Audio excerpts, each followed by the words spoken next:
बिस्मिल्लाहिर्रहमानिर्रहीम। इस लेक्चर में हम हाइड्रोथर्मल वेंट्स और जो एनिमल्स उसके हाइड्रोथर्मल वेंट के इर्द गिर्द रह रहे हैं या जो एनिमल्स वहाँ पर रह रहे हैं उसके बारे में स्टडी करेंगे। तो सबसे पहले आपको हाइड्रोथर्मल वेंट के बारे में पता होना चाहिए कि आखिर हाइड्रोथर्मल वेंट है क्या चीज़। तो हाइड्रोथर्मल वेंट हम कहते हैं, hydrothermal vent occur on the abyssal plain in area of submarine volcanic activity. ठीक है, तो हाइड्रोथर्मल वेंट हम कहते हैं कहाँ पर अगर होता है, जो अबेसल प्लेन होते हैं सबमरीन वोल्केनिक एक्टिविटी में, जो अबेसल प्लेन है वहाँ पर हाइड्रोथर्मल वेंट मौजूद होते हैं। अब अबेसल प्लेन कौन होते हैं? अबेसल प्लेन एक डीप वाटर ओशन या फिर अंडर वाटर प्लेन हम इसको कहते हैं। ठीक है, जो डीप वाटर ओशन होते हैं, यानी कि लाइफ सबसे पहले कहाँ से अराइज हुई थी? सबसे पहले जो डीप ओशन है, जो डीप सी है, वहाँ से सबसे पहले लाइफ जो है वो अराइज हुई थी। तो बेसिकली जो हाइड्रोथर्मल थ्योरी है, जो हाइड्रोथर्मल है, इसका क्या मतलब है? हाइड्रो का मतलब होता है वाटर और थर्मल हम कहते हैं टेम्परेचर को। तो सबसे पहले लेयर्स नहीं थी, जैसे अगर हम यूकैरियोटिक और प्रोकैरियोटिक से पहले की अगर हम बात करते हैं, ये जस्ट एक जनरल कॉन्सेप्ट है। तो वहाँ पर जब हम उसकी बात करते हैं तो टेम्परेचर बहुत ज़्यादा था। ठीक है, क्योंकि वहाँ पे ओजोन लेयर्स नहीं थी, तो डायरेक्ट सूरज की लाइट पड़ती थी। जो वहाँ पर बैक्टीरिया मौजूद थे वो ऑलमोस्ट 120 डिग्री टेम्परेचर पर भी रह सकते थे। तो इस तरह से जो है हम कहते हैं कि वो बैक्टीरिया बहुत ज़्यादा टेम्परेचर में रहते थे। और जब जाहिर सी बात है, जब वहाँ पर टेम्परेचर ज़्यादा होगा तो वो उस टेम्परेचर से अपनी जो एनर्जी रिक्वायरमेंट है वो वहाँ से हासिल करते थे, लेकिन उनको जो है उनकी न्यूट्रिएंट्स पूरे नहीं हो रहे थे। तो वहाँ से फिर क्या हुआ कि वो जो बैक्टीरिया हैं उन्होंने फ़ोटोसिंथेसिस का काम करना शुरू कर दिया। और फिर जब उन्होंने फ़ोटोसिंथेसिस का काम शुरू कर दिया तो उसमें जो है जो एक्सेस ऑक्सीजन थी वो वहाँ पर एक्यूमुलेट होना शुरू हो गई। ठीक है, उसके बाद क्योंकि जो डीप सी की अगर बात करें, उसके बाद पहले वाटर में थी लाइफ, उसके बाद ये एवोल्यूशन का प्रोसेस है कि पहले वाटर में थी लाइफ, वाटर के बाद जो है लैंड और फिर टेरेस्ट्रियल की हम बात करते हैं कि वाटर से, ओशन से, उसके बाद हम जो है लैंड एनिमल्स की बात करते हैं। तो ये एक जनरल कॉन्सेप्ट है।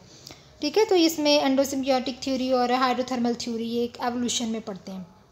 अब इसमें हम बात कर लेते हैं कि 1977 और 1979 में जो डेंस कम्युनिटीज़ थी एनिमल की, वो डिस्कवर्ड हुई थी। कहाँ पर? सी फ्लोर पर डिस्कवर हुई थी। तो अब बात करते हैं कि hydrothermal vent ocean have volcanoes.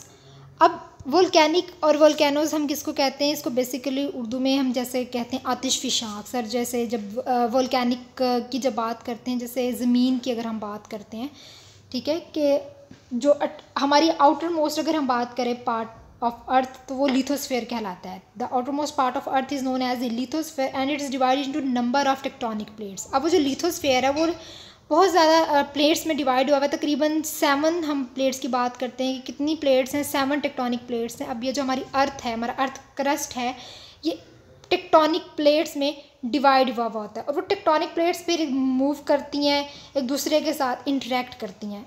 ठीक है, तो वाटर जो था वो डीप ओशन से जो है हम कहते हैं हम अर्थ क्रस्ट में वो मूव हुआ। तो जब वो वहाँ से वहाँ वाटर जो है वो अर्थ क्रस्ट में गया, तो क्या हुआ कि वो जो टेक्टोनिक प्लेट्स थी वो मूव करना शुरू कर देती हैं, या फिर जब बहुत ज़्यादा टेम्परेचर हो जाता है तो वो टेक्टोनिक प्लेट्स मूव करना शुरू कर देती हैं। और जब वो टेक्टोनिक प्लेट्स मूव करती हैं तो उसके नतीजे में जो है जैसे ज़लज़ला आता है, तो ये सब उस टेक्टोनिक प्लेट्स की मूवमेंट की वजह से होता है। इसी तरह वो जो आतिशफिशां होते हैं वो भी इन्हीं टेक्टोनिक प्लेट्स की मूवमेंट की वजह से होते हैं। तो ये एक जनरल थ्योरी थी, एक जनरल कंसेप्ट था जो मैंने आपको दिया है। तो अब हम अपना टॉपिक मेन जो है वो स्टार्ट करते हैं। तो ocean have volcanoes which has chimneys in this area photosynthesis do not occur but chemosynthetic occur. When earth originate first organism आर्कियोबैक्टीरिया evolve. तो सबसे पहला ऑर्गेनिज्म एवॉल्व हुआ था जब अर्थ ओरिजिनेट हुई, तो वो था आर्कियोबैक्टीरिया। ठीक है, और आर्कियोबैक्टीरिया जो है वो सल्फर डाइऑक्साइड को यूज़ करता था for the process of respiration. Symbiotic relationship with bacteria is called chemoautotrophic bacteria. Hydrothermal vents which use sulphur for respiration and sulphur oxidising bacteria. तो हाइड्रोथर्मल वेंट की जब बात करते हैं तो ये सल्फर को इस्तेमाल करते हैं फॉर रेस्पिरेशन, उसके अलावा सल्फर ऑक्सीडाइजिंग बैक्टीरिया को यूज़ करते हैं। और these bacteria oxidise sulphur and not other compounds. तो ये जो बैक्टीरिया हैं ये सल्फर को ऑक्सीडाइज करती थी and temperature is 22 to 850 degree temperature. Organisms tolerate this temperature and spend life in hydrothermal vents.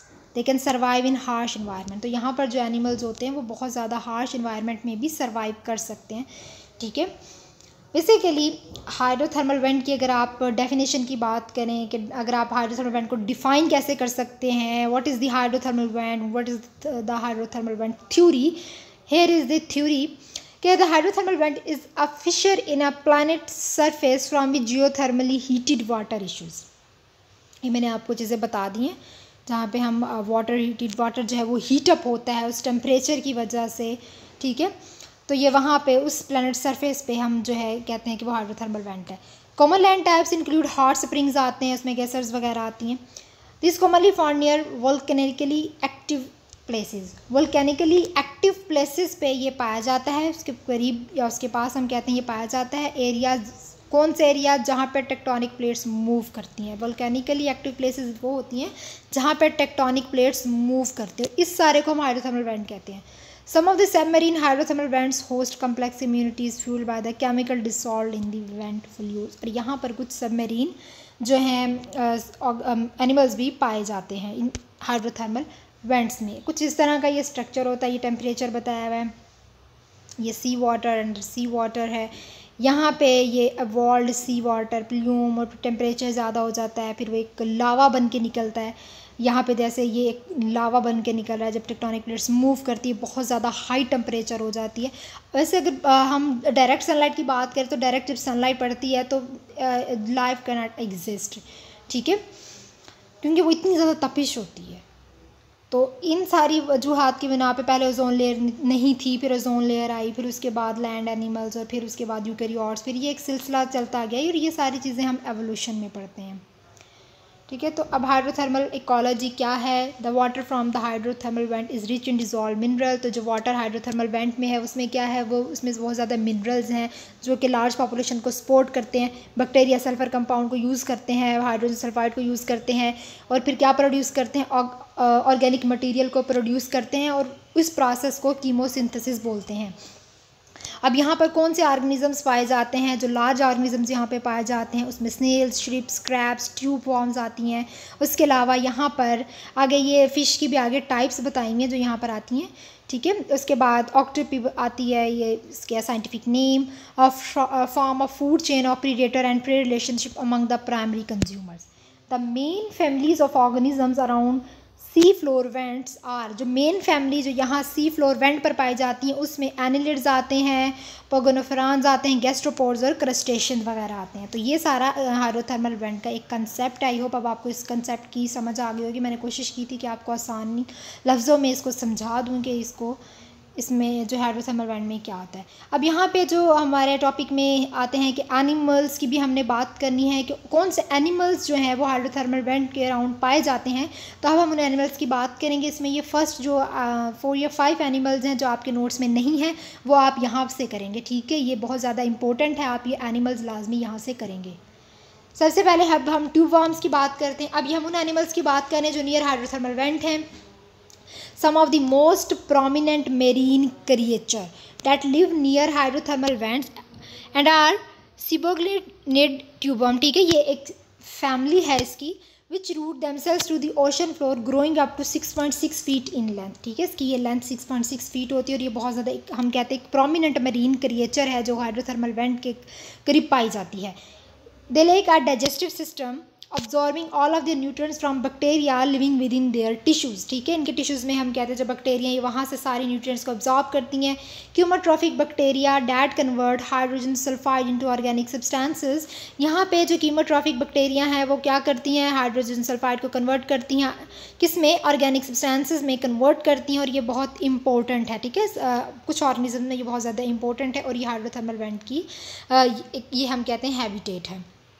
ये ऑर्गेनिज्म हाइड्रोथर्मल वेंट की हैबिटेट है, ठीक है। Many of the marine creatures that live near hydrothermal vents utilise these bacteria the source of food. अब कुछ जो marine creatures हैं वो इन बैक्टीरिया को इस्तेमाल करते हैं। कौन से बैक्टीरिया जो यहाँ हाइड्रोथर्मल वेंट में हैं, और इन बैक्टीरिया को इस्तेमाल करती है अपनी खुराक के लिए, ठीक है। As a source of food इनको इस्तेमाल करती है। अब हम जितने भी यहाँ पे पढ़ेंगे इसमें ज़्यादातर हम बैक्टीरिया की बात करेंगे, ठीक है, क्योंकि पहले बैक्टीरिया की हमने बात की कि उन्होंने फोटोसिंथेसिस का काम जो है वो स्टार्ट किया। जो फर्स्ट ऑर्गेनिज्म वहाँ पर इवॉल्व हुआ था अर्थ क्रस्ट में वो क्या था, वो था आर्कियोबैक्टीरिया। आर्कियोबैक्टीरिया के बारे में आपसे MCQs में भी पूछा जा सकता है। और हम ट्यूबवर्म की अगर बात करें तो ये इस तरह के दिखाई देते हैं। अब हम बात करेंगे गैस्ट्रोपोड्स की। गैस्ट्रोपोड्स हम कहते हैं कि एक एक्सट्रीमली कॉमन ऑर्गेनिज्म है जो हाइड्रोथर्मल वेंट में पाया जाता है। ये इसकी हैबिटेट है। हैबिटेट हम कहते हैं कि जहाँ पर ये ऑर्गेनिजम्स पाए जाते हैं। इसमें स्लग्स आती हैं, स्नेल्स आती हैं, डिफरेंट साइज़ की डिफरेंट स्पीशीज़ इसमें आती हैं। ओवर 300 स्पीशीज़ जो हैं वो गैस्ट्रोपोड की जो हाइड्रोथर्मल वेंट या उससे करीब या उससे थोड़ा दूर हम देखते हैं कि पाई जाती हैं, तकरीबन 300 species. Many of these species have close relatives are sister species living in geographically separate vents, ठीक है। तो यहाँ पे सेपरेट वेंट्स या क्लोज रिलेटिव स्पीशीज़ जो हैं वो यहाँ पर पाई जाती हैं, सेपरेट वेंट्स में पाई जाती है, लेकिन उनका ओरिजिन जो है वो क्या है, single origin went in which these gastropods evolve. अब लेकिन इनका ओरिजिन जो है वो एक ही है जहाँ से ये सारी गैस्ट्रोपोड जो हैं वो इवॉल्व हुई हैं, and that is the gastropod. अब हम बात करेंगे ज़ॉर्सिड फिश की। इसको कुछ ज़ॉर्किड फिश भी बोलते हैं, ज़ॉर्सिड फिश भी बोलते हैं। Flitting among the tube worms around hydrothermal vents are zoarcid fish which are commonly referred to as a pink vent fish due to their appearance. तो अब हम बात कर रहे हैं ट्यूब वर्म्स की कि जो है tube worm around hydrothermal vent, वहाँ पे एक फ़िश है जो कि एक पिंक वेंट फ़िश कहलाती है। इसकी अगर अपीयरेंस की बात करें तो ये एक पिंक कलर की नज़र आती है। Surprisingly these ray fin marine creatures are the top predator of the marine creature that live near hydrothermal vents, ठीक है। ये अगर देखें तो ये एक सरप्राइजिंगली अगर देखें तो ये रे फिन जो मेरीन क्रिएचर है ये एक टॉप प्रीडेटर है मेरीन क्रिएचर का। उसके अलावा जो है ये मसल्स को अपनी खुराक के तौर पर इस्तेमाल करती हैं, स्मॉलर जो ट्यूब वर्म्स होती हैं उनको इस्तेमाल करती हैं। तो ये इस तरह की बिल्कुल हमें इस तरह की नज़र आती हैं। अब हम डीप सी वेंट ऑक्टोपस की बात करते हैं। वन स्लाई प्रीडेटर, स्लाई कहते हैं क्लेवर को, ठीक है। तो जो sly predator that lives amongst the vents but is not often seen is a deep sea vent octopus which feed mainly on the crab small crustaceans. अब क्या होता है कि ये एक क्लेवर प्रीडेटर हम इसको कहते हैं जो बहुत ज़्यादा चालाक है, ठीक है, बहुत तेज़ है, क्लेवर है। तो ये कहाँ पर रहता है, ये इन्वेंट्स में रहता है। उसके अलावा but is not often seen is a deep sea vent octopus which feed mainly on crabs. ये क्रैब्स को इस्तेमाल करता है, स्मॉल क्रस्टेशियंस को अपनी खुराक के तौर पर इस्तेमाल करता है। And that lack as ink sac and measure only 7.2 inches in length making it well adapted for life in the extreme habitat. और इसकी वजह से ये एक्सट्रीम हैबिटेट है, ठीक है, हाइड्रोथर्मल वेंट की, ठीक है, and that is the octopus. उसके बाद हम बात करेंगे कीवा क्रैब्स के बारे में। कीवा क्रैब्स में क्या आता है कि जीनस कीवा से बिलोंग करते हैं and widespread marine creature that live near hydrothermal vent that feed mainly on abundant chemotrophic bacteria in their ecosystem. और ये कीमोट्रॉफिक जो बैक्टीरिया उनको अपनी खुराक के तौर पर इस्तेमाल करते हैं, ठीक है। These crabs have been known to rhythmically wave their appendages in an effort to improve the flow of methane and hydrogen sulfide from the vents। अब क्या होता है कि ये जो बैक्टीरिया हैं ये इम्प्रूव करते हैं किसके फ़्लो को, मीथेन के फ़्लो को और हाइड्रोजन सल्फेट के फ़्लो को। उसमें वेंट्स में इन मीथेन और हाइड्रोजन सल्फाइड के जो फ़्लो है उसको ये इम्प्रूव करते हैं।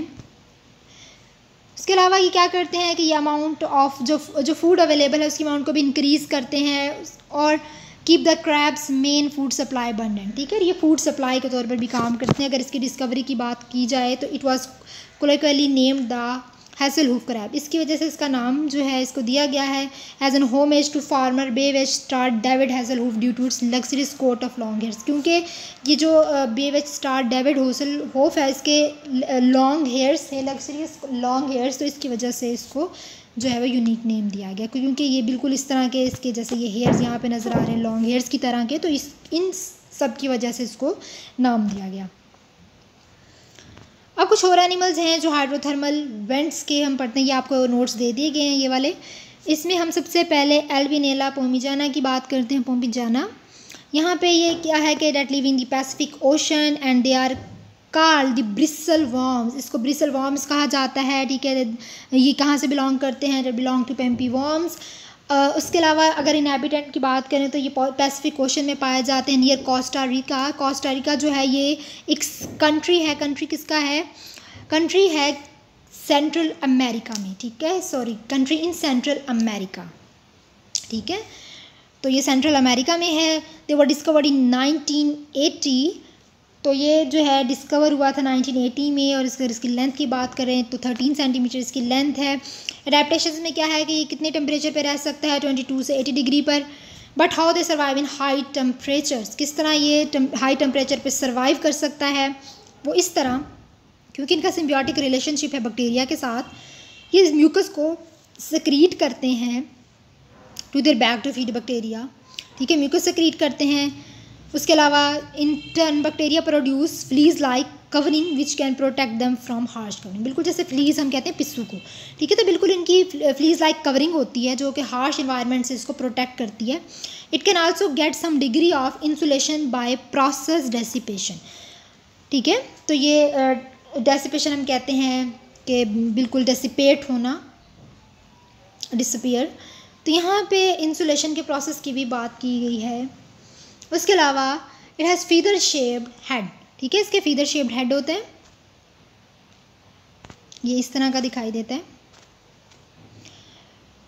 फीदर शेप इसका हेड होता है। उसके अलावा ये कूलर वाटर में रह रहे होते हैं, लेकिन इसकी जो टेल है वो कहाँ पर रहती है, वो हॉट वाटर में रहती है। So it dissipate heat through head, तो ये किस तरह अपनी हीट को रिमूव करेगा, किसके ज़रिए, हेड के ज़रिए रिमूव करेगा, ठीक है, क्योंकि हेड जो है वो इसका कूल ठंडे पानी में है, जबकि इसकी जो टेल है वो हॉट वाटर में होती है। इट्स अ ग्रेट यूरीथर्मल, ठीक है, यूरीथर्मल आप कह रहे हैं कि absorb heat and produce cooling effect, heat को अब्जॉर्ब करता है और प्रोड्यूस करता है कूलिंग इफेक्ट, यानी कि यूरीथर्मल ऑर्गेनिजम्स वो ऑर्गेनिजम्स होते हैं जो कि वाइड रेंज ऑफ टेम्परेचर को बर्दाश्त कर सकते हैं। इनमें इंजाइम्स होते हैं जो कि हार्श इन्वायरमेंट को कोप करते हैं, बर्दाश्त करते हैं। They possess tentacle like and red coloured lungs, ठीक है, इसके पास टेंटिकल्स हैं, रेड कलर्ड लंग्स होते हैं। रेड कलर शो करता है कि इनमें हीमोग्लोबिन मौजूद है, लेकिन हीमोग्लोबिन में ऑक्सीजन मौजूद नहीं है। आगे हम बात करते हैं बेथोगिरिडाई या फिर बोलोसिराइड्स की। तो ये जो बेथोगिराइड है ये हम कहते हैं कि स्मॉल फैमिली है किसकी, ब्लाइंड क्रैब, ब्लाइंड क्रैब की जो स्मॉल फैमिली है वो इसमें आती हैं, ठीक है। उसके अलावा जो ये है boloceroides, that is the family of the cnidarians. They show symbiotic association with the bacteria, both are living in East Pacific Ocean. Pink coloured इसकी बॉडी होती है, 24 सेप्टा हैं। उसके अलावा muscles of the mesentery is less developed, तो ये इस तरह की इसकी बॉडी जो है वो नज़र आती है। उसके बाद हम बात कर लेते हैं कि ये किस तरह का एनवायरनमेंट बर्दाश्त करते हैं, तकरीबन 750 डिग्री सेंटीग्रेड ये बर्दाश्त करते हैं। एडेप्टेशंस की बात करें तो वेल डेवलप्ड लंग्स होते हैं, ठीक है, और जो इनके लंग्स हैं इनका जो स्ट्रक्चर है वो क्या करते हैं, वो हीट को डेसिपेट करते हैं, इंटरनल बॉडी टेम्परेचर को मेनटेन करते हैं। और ये मैथोजेनिक बैक्टीरिया के साथ जो है इनकी एसोसिएशन है। मैथिनोजेनिक बैक्टीरिया कौन से बैक्टीरिया होते हैं, जो कि मैथीन को प्रोड्यूस करते हैं as a metabolic by product, ठीक है, हाइपोक्सिक कंडीशन में प्रोड्यूस करते हैं मैथीन को एज अ बाय प्रोडक्ट। अब हाइपोक्सिक कंडीशंस कौन सी कंडीशन होती हैं, जहाँ पर ऑक्सीजन की कमी होती है। And oxidise H2 and take nourishment, ठीक है। उसके बाद हम बात करते हैं स्केली फूड गैस्ट्रोपोड्स की। तो स्केली फूड गैस्ट्रोपोड्स में क्या होता है कि they have endemic to Indian Ocean vent, तो ये कहाँ के मकामी हैं, ये इंडियन ओशन वेंट के मकामी हैं, वहाँ पर ये पाए जाते हैं। इसमें लेयर्ड शेल होती है, इसकी डिफरेंट शेल होती है, इसमें आगे लेयर्ड की बताया हुआ है कि आयरन सल्फेट है, इसके बाद आगे बताया हुआ है कि पेरिस्ट्रेटियम है, ठीक है। अब यहाँ पे पेरिस्ट्रेटियम जो है ये मिक्सचर है प्रोटीन का, ठीक है। उसके बाद एरागिनाइट है, ये शेल की लेयर्स बताई हुई है, ये इनमें ये इन चीज़ से बनी हुई है। अब एरागिनाइट जो है ये कार्बोनेट मिनरल इसमें इन्वॉल्व होते हैं और ये outer layer of the shell होती है। बॉडी लेंथ इसकी 8.1 नैनोमीटर है and they are covered by carapace. Carapace हम कहते हैं कि हार्ड अपर शेल, जो इसका अपर शेल होता है वो हार्ड होता है, जैसे टर्टाइज में उसका ऊपर वाला शेल बहुत ज़्यादा हार्ड होता है, उसको कैरापेस बोलते हैं। They have row of teeth like snail but their teeth are present in eye stalks, ठीक है, इनके जो टीथ हैं वो आई स्टॉक्स में प्रेजेंट है, यानी कि आई से एक्सटेंड हुए हैं। They are present in depth of 2300 metre, ठीक है। ये कहाँ कितनी डेप्थ में मौजूद है, 2300 मीटर। अडेप्टेशंस की बात करें तो ये जो कैरापेस है ये प्रोवाइड करती है प्रोटेक्शन, उसकी इनर बॉडी को प्रोटेक्शन प्रोवाइड करती है। म्यूकस सेक्रेशन होती है, उसके अलावा जो है सेक्रीटरी ग्लैंड को प्रोड्यूस करती है। इसमें बैक्टीरियल एसोसिएशन होती है, बैक्टीरियल एसोसिएशन जो है वो प्रेजेंट होती है इन कैरापेस में, और ये म्यूकस को feed on mucus and in turn. इसके अलावा जो है ये हार्श इन्वायरमेंट में भी प्रोटेक्शन प्रोवाइड करती है। इसमें ज़्यादातर जो हम देख रहे हैं ना, वो इन सब में करेक्टरिस्टिक्स, इनके अडेप्टेशन जो ऑलमोस्ट हैं वो सेम है। इनमें भी सिम्बियोटिक रिलेशनशिप है बैक्टीरिया के साथ। ये ऑक्सीडाइज करते हैं, H2S को ऑक्सीडाइज करते हैं और फिर अपने शेल को नरिशमेंट प्रोवाइड करते हैं, और इनकी जो शेल है वो हीट को डेसिपेट करने का भी काम करती हैं, रिमूव करती हैं, और ये इस तरह की जो है हम देखते हैं नज़र आती हैं। ठीक है, तो हम पढ़ रहे थे गैस्ट्रोपोड की स्केली फुट गैस्ट्रोपोड के बारे में पढ़ रहे थे। तो ये जो पिक्चर है ये स्केली फुट गैस्ट्रोपोड की है, क्योंकि हमने बात की थी कि 300 स्पीशीज़ जो हैं वो हाइड्रोथर्मल वेंट में पाई जाती हैं गैस्ट्रोपोड्स की। अब हम बात कर लेते हैं कैलीपोटेजेना मैग्निफिका की। ठीक है, that is the giant squid family. यहाँ पर क्या है कि दे पोसेस 2 वॉल्स। ठीक है, इनमें 2 वॉल्स होते हैं जो कि फीदर लाइक अपीयरेंस को शो करते हैं। They look like white clams. White clams हम कहते हैं बाइवैल्व मुलस्क। ठीक है, बाइवैल्व मुलस्क यानी कि क्लैम्स कहा जाता है कि बाइवैल्व मुलस्क की तरह के दिखाई देते हैं। They have clustered in abyssal depth of north Pacific zone. ये यहाँ पर जो है ज़्यादातर पाए जाते हैं। इनके वॉल्स जो हैं वो ओरल होते हैं, चाक की अपीयरेंस शो करते हैं, बिल्कुल चाक की तरह के, ऐसे लगता है कि चॉक्स की तरह के हैं, और इनमें लार्ज गिल्स मौजूद होते हैं। रेड इनका कलर होता है, रेड कलर शो करता है हीमोग्लोबिन। अगर इसके अडेप्टेशन की बात करें तो हार्श इन्वायरमेंट में रह सकते हैं, चाक की शेल होती है। उसके अलावा इनका सिम्बियोटिक एसोसिएशन है मिथोजेनिक बैक्टीरिया के साथ। उसके अलावा कुछ ऐसे स्पीशीज़ हैं जिनकी एसोसिएशन है लिथो ऑटोट्रॉफिक बैक्टीरिया के साथ भी। बैक्टीरिया जो हैं वो symbiotic relationship with all species in their gills with oxidise H2S को ऑक्सीडाइज करते हैं, और फिर ये प्रोवाइड करते हैं नरिशमेंट एनिमल्स को। और ये बिल्कुल इस तरह की अपीयरेंस है, क्योंकि हमने कहा इनकी चाकी अपीयरेंस होती है, तो ये चाकी अपीयरेंस नज़र आ रही है। ठीक है, इस तरह की इनकी अपीयरेंस है, वाइट कलर की, और बाईवाल्व हैं, जिस तरह मुलस्क होती हैं बाईवाल्व होती हैं, तो इनकी बिल्कुल अपीयरेंस इस तरह की दिखाई देती है। तो आज के लेक्चर में जो है हमने हाइड्रोथर्मल वेंट के बारे में पढ़ लिया है, तो आई होप अब आपको इसकी समझ आ गई होगी। तो हमने हाइड्रोथर्मल वेंट को भी डिस्कस किया है कि what is the hydrothermal went. उसके अलावा जो इसमें एनिमल्स हैं, जो हाइड्रोथर्मल वेंट के जो एनिमल्स हैं वो कौन से हैं, इसको भी हमने डिटेल में स्टडी कर लिया।